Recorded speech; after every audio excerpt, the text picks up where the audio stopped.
Shalom saudara terkasih, sangat berbahagia dapat berjumpa dan bersekutu dengan Anda para pendengar. Amsal 21 ayat yang kelima, rancangan orang rajin semata-mata mendatangkan kelimpahan, tetapi setiap orang yang tergesa-gesa hanya akan mengalami kekurangan.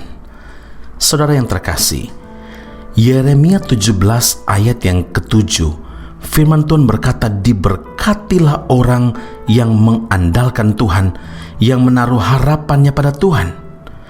Jadi hidup kekristenan haruslah hidup yang berserah kepada Tuhan, hidup yang senantiasa mengandalkan Tuhan dalam segala hal. Namun demikian, bukan berarti kita sebagai orang percaya boleh bersikap pasif, boleh bersikap menunggu masa bodoh, mengabaikan, tidak mau kerja, tidak mau berusaha. Arti berserah dan mengandalkan Tuhan dalam segala hal adalah memiliki keyakinan yang teguh bahwa Tuhan pasti turut campur tangan dalam segala hal melalui hidup kita. Yeremia juga menambahkan, terkutuklah orang yang mengandalkan manusia, yang mengandalkan kekuatannya sendiri, dan yang hatinya menjauh daripada Tuhan. Yeremia 17 ayat yang kelima.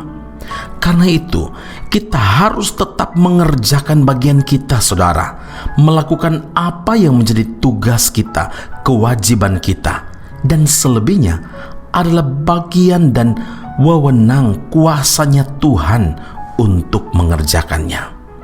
Saudara yang terkasih, pendengar Breath of Life Audio, Tuhan telah menganugerahkan karunia, Tuhan telah menganugerahkan talenta yang berbeda-beda kepada setiap kita, setiap orang percaya, yang harus dikobarkan, yang harus dimaksimalkan dalam kehidupan nyata untuk hormat dan kemuliaan nama Tuhan. Jadi saudara, jika kita menyadari anugerah Tuhan yang besar ini, kita tidak akan menjadi orang Kristen yang malas, yang masa bodoh. Sebaliknya, kita akan memiliki semangat yang tinggi, do our best, dan rajin mengerjakan segala sesuatunya. Paulus menasihati dalam Roma 12 ayat 11, janganlah hendaknya kerajinanmu kendor. Alkitab menulis betapa besar dampak dan manfaatnya jika kita rajin. Tangan yang lamban membuat miskin, tetapi tangan orang rajin menjadikan kaya. Amsal 10 ayat 4. Bukan itu saja saudara, kerajinan dalam diri seseorang akan membawanya memegang kekuasaan dan juga diberi kelimpahan oleh Tuhan.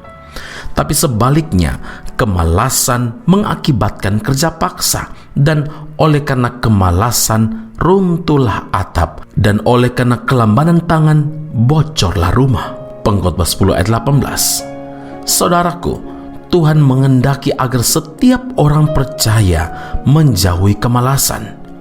Tuhan tidak suka terhadap orang Kristen yang malas. Jadilah orang percaya yang rajin, karena kerajinan pasti akan selalu mendatangkan hal-hal yang baik. Adakah orang dalam dunia ini yang malas berhasil dalam hidupnya? Tentu tidak ada. Orang yang rajin pasti akan mengalami keberhasilan dalam hidupnya, karena Tuhan senantiasa melimpahkan kasih dan kebaikannya. Amin. Mari kita berdoa. Bapa di surga, terima kasih Tuhan Yesus untuk firman Allah mengajar kami untuk menjadi orang Kristen yang sungguh-sungguh rajin melakukan segala sesuatu yang Tuhan percayakan, mengerjakan segala sesuatu yang Tuhan anugerahkan dengan sungguh-sungguh lakukan yang terbaik. Tuhan Yesus, Engkau berkata, diberkatilah orang yang mengandalkan Engkau Tuhan, yang menaruh harapannya pada Tuhan. Tetapi kami bukan diajarkan untuk pasif, untuk tidak berbuat apa-apa, karena Engkau mengajar kami untuk melakukan bagian kami dengan sungguh-sungguh. Maka kami tahu, kami yakin bahwa Tuhan mengerjakan bagian Tuhan. Tuhan inginkan setiap anak-anak-Mu rajin, karena pasti keberhasilan akan Tuhan anugerahkan dan Tuhan senantiasa melimpahkan kasih dan kebaikan. Terima kasih Allah yang hidup, terima kasih Tuhan Yesus, terima kasih Roh Kudus, biar firman Allah yang kami dengarkan, kami renungkan saat ini menjadi pedoman dalam hidup kami hari lepas hari. Dalam Kristus Yesus Tuhan dan Juru Selamat kami berdoa dan mengucap syukur kepada Bapa di surga. Haleluya. Amin. Tuhan Yesus memberkati Anda. Sampai jumpa. Keep on growing and never give up.